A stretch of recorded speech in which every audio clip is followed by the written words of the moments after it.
Hello everyone, once again welcome back to my channel CS Pathshala. Myself CS Chaudhary.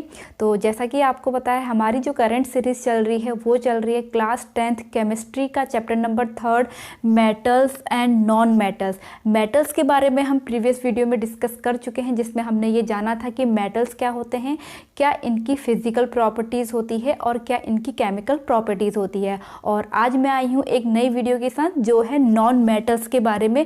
आज हम इसकी physical properties तथा chemical properties दोनों के बारे में डिस्कस करने वाले हैं। तो चलिए बने रहिए वीडियो के अंत तक। एंड हाँ, अगर आप इस चैनल पे नए हैं तो please subscribe my channel, that is CS पाठशाला। एंड हाँ, नोटिफिकेशन बेल आइकन को दबाना ना भूलिएगा। तो चलिए स्टार्ट करते हैं नॉन मेटल। तो फर्स्ट ऑफ ऑल हमें what is non metal, non metals क्या होते हैं, व्हाट आर नॉन मेटल्स, ये हमें पता होना चाहिए। तो those elements which form negative ion by gaining electrons are called non metal.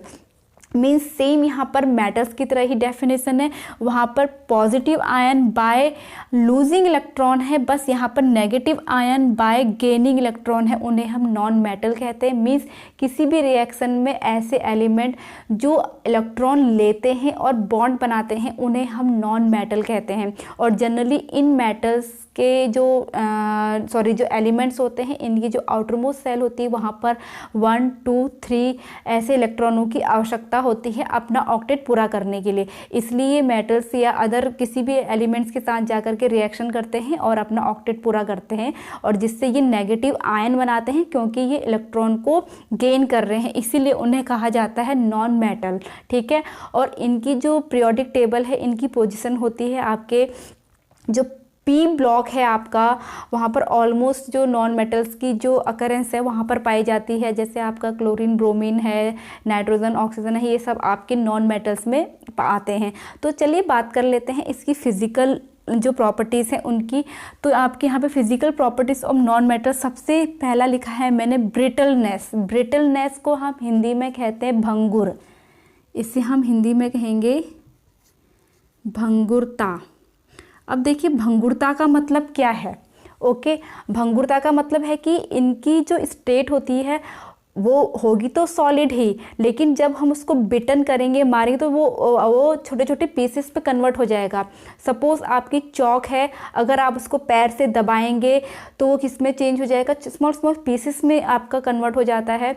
तो इस गुण को हम कहते हैं भंगुरता, और ये गुण पाया जाता है नॉन मेटल्स में। ओके, तो पहला गुण क्या हो गया उसका, ब्रिटलनेस मीन्स भंगुरता।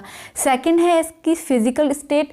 जनरली इसकी जो फिजिकल स्टेट है वो सॉलिड होती है और वो सॉफ्ट होती है।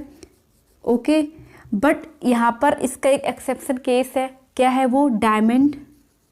आपका जो डायमंड है, जो एक एलोट्रॉप है किसका, कार्बन का। कार्बन क्या होता है, नॉन मेटल होता है, तो उसका एलोट्रॉप है डायमंड, जो सबसे हार्डेस्ट थिंग है इन दिस वर्ल्ड। आपका जो डायमंड है सबसे हार्ड होता है, तो ये एक्सेप्शन केस है। बट इन जनरल जो आपके नॉन मेटल्स होते हैं वो सॉफ्ट नेचर के होते हैं। ओके, ये तो हो गई फिजिकल स्टेट। अब आपके यहाँ पर एक एक्सेप्शन और बनता है, जो आपका ब्रोमीन होता है वो आपके रूम टेम्परेचर पर क्या होता है, लिक्विड फॉर्म में पाया जाता है। ओके, तो कभी कभी क्वेश्चन ऐसा आ जाता है कि ऐसा नॉन मेटल बताइए जो रूम टेम्परेचर पर लिक्विड फॉर्म में हो, उसकी फिजिकल स्टेट लिक्विड हो, तो आंसर इज ब्रोमीन। अगर इसी तरह का क्वेश्चन मेटल्स में पूछा जाएगा तो वहाँ पर आंसर क्या होगा, मरकरी। मरकरी एक ऐसा मेटल है जो रूम टेम्परेचर पर लिक्विड फॉर्म में पाया जाता है। ओके, जबकि जो मेटल्स होते हैं उनकी जो फिजिकल स्टेट है वो सॉलिड होती है, वो हार्ड होते हैं, लेकिन मरकरी ही एक ऐसा है जो क्या है, आपका लिक्विड है इन रूम टेम्परेचर। उसी तरह से ब्रोमीन भी ऐसा नॉन मेटल है जो लिक्विड है इन रूम टेम्परेचर। ओके, तो ये एक्सेप्शन केस है आपके। अब उसके बाद नेक्स्ट है लस्टर। ठीक है, लस्टर क्या होती है, कल भी मैंने बताया था, चमक। लस्टर का मतलब होता है चमक। तो आपका ये जो मेटल्स होते हैं उनका एक गुण होता है कि उनकी जो सरफेस होती है वो चमकदार होती है, जैसे आपके गोल्ड है, सिल्वर है, प्लैटिनम है। बट इन जनरल जो नॉन मेटल्स होते हैं उनकी सरफेस में कोई भी चमक नहीं होती है, वो नॉन लस्टरस होते हैं, उनमें कोई भी चमक नहीं पाई जाएगी। बट यहाँ पर भी एक्सेप्शन केस है हमारे, जैसा कि ऊपर आपको मैंने यहाँ पे डायमंड लिखा है, ये हार्ड में भी आएगा। प्लस डायमंड आपका बहुत ही चमकदार होता है, यानी कि डायमंड आपका एक ऐसा नॉन मेटल है जो चमकदार होता है। उसी तरह से आयोडीन, नमक को भी आप देखते हैं, जैसे कि आपने नमक देखा होगा, नमक में आयोडीन पाया जाता है, नमक और उसका एक अपना एक कलर है, वाइट कलर का है। तो यहाँ पर आपके जो एक्सेप्शन केस है वो बनते हैं, एक डायमंड, एक आपका होता है iodine. Okay, these are two non metal जो आपके चमकदार होते हैं। अब फिर नेक्स्ट है electrical and thermal conductivity. In general जो आपके नॉन मेटल्स होते हैं वो ना ही आपके इलेक्ट्रिकल कंडक्ट करते हैं, ना ही वो हीट को कंडक्ट कर सकते हैं। वो ये इनमें ये वाला गुण नहीं पाया जाता है, ये गुण पाया जाता है हमारे मेटल्स में।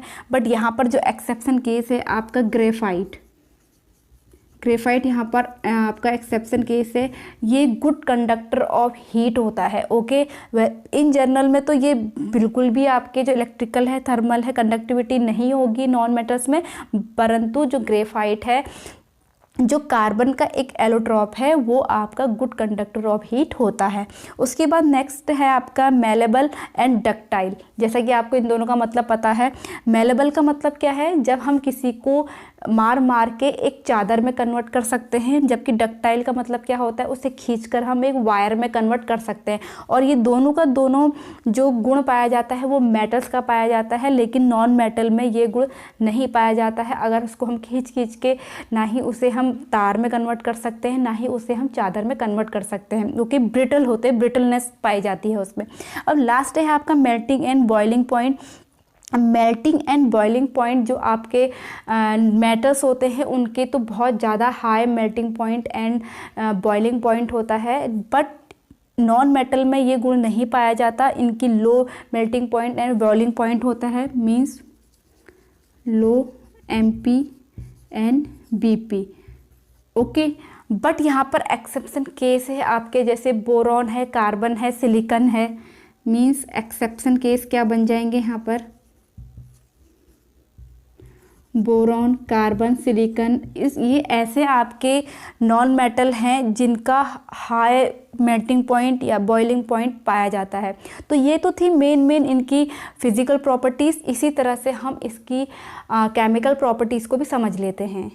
केमिकल प्रॉपर्टीज़ देखिए, non metal do not react with water, steam and dilute acid. जो हमारे नॉन मेटल होते हैं ना ही ये वाटर के साथ रिएक्शन करते हैं, ना ही स्टीम के साथ रिएक्शन करते हैं, ना ही डाइल्यूट एसिड के साथ रिएक्शन करते हैं।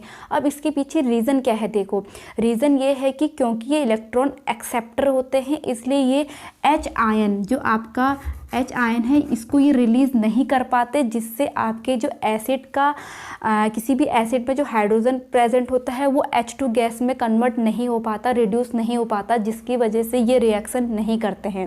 क्लियर हो गया। बट ऑन हीटिंग, जब हम किसी भी एसिड को इस आपके नॉन मेटल के साथ जब रिएक्शन कराते हैं और गर्म करते हैं, तो ये आपका कन्वर्टली चेंज हो जाता है, ऑक्साइड और सॉल्ट में ये कन्वर्ट हो जाता है। फॉर एग्जांपल हम यहाँ पर सल्फ़र लेते हैं। सल्फ़र की रिएक्शन जब हम कराएंगे यहाँ पर H2SO4 में, तो यहाँ पर ये बना देते हैं आपके SO2 और प्लस बनता है H2O।